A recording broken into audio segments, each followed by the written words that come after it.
In this tutorial, you will learn how to change the color of glasses in Photoshop. Let's get started. Select the first layer, then go to the Quick Selection tool. And select the area of glasses. Then press Ctrl+C to make a copy. Double-click the copy layer. Choose the gradient overlay. Pick the color from the image.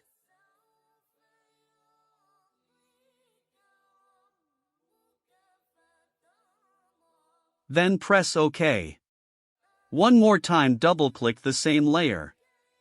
And adjust the blending options depending on your image. Then press OK. Let's check the before and after. Please like the video to support us and subscribe for more tutorials. Thanks for watching.